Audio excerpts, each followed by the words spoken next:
A Democrat-led effort to formally kill President Donald Trump's so-called anti-weaponization fund was rejected by Republicans in the Senate on Thursday. The vote came at the start of what's known as a vote-a-rama.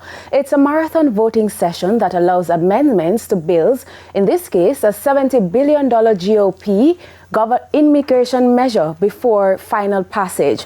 The Democrats' fund-killing effort failed 49-50, with 3 Republicans crossing party lines in the vote. Many Republicans also want the proposed $1.8 billion fund shut down.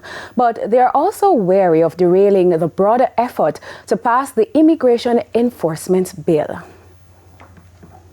And the Primetime News package continues with sports after this break.